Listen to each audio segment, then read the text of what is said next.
What first got you into music? Oh man, I don't remember a time in my life where I wasn't into music, but my earliest memories of music were probably watching Michael Jackson videos on MTV. I just remember very distinctly being like at my Aunt Kathy's house. She was babysitting because we didn't have cable, so we didn't have MTV. And I remember watching that video come on and just being like, this is what I want to do with my life. Who really inspires you? Well, it's no secret to anybody that I'm a huge fan of Bob Dylan, and I am a fan of his writing abilities, but also I love his voice, and I just, people tell me they can't stand Bob Dylan's voice, and I just love it. I have found him to be continuously compelling, including his new music, the fact that he still continues to release music, and it's completely different than the music that he released in the 60s. And also, like, if you go see Bob Dylan, he won't play those songs the same way that he did back then. I find that truly inspiring. I'm also a big fan of the Grateful Dead, and they're very similar. They never play the song the same way twice. That was part of the ethos of the Grateful Dead, was the improvisation and the communication between the audience and the music. And I think that I find both of those artists to be tremendously inspiring. What's the biggest struggle about being a musician? The biggest struggle about being a musician is the financial aspect of it. The entire recording industry has been thrown on its head in the last 20 years thanks to the invention of the internet. And, a lot of people look at that as a negative thing, that the recording industry is in shambles, and it is. But it also is the thing that enables you as an independent musician to have a career. You can connect directly with audiences.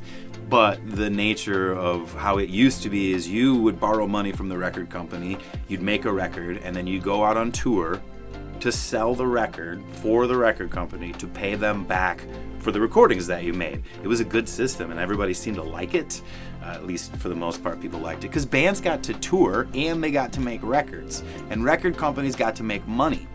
And now that whole model is gone, let me tell you, there are way easier ways to make money than through music. But music isn't necessarily a vocation, it's a lifestyle. And so artists are going to make music whether there's money involved or not, which only makes it more difficult for the artists who are trying to make money. So I've said this before and I'll say it again, there are way easier ways to make money, but also it is possible to have a career in music if that's what you want. What are you most looking forward to in the future?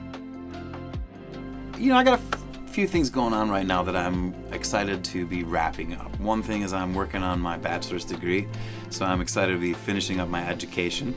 I also am working with a nonprofit organization and I'm moving forward in my career there. And then most importantly, I think since I've recorded my last album, I've got another 50 or so songs to choose from.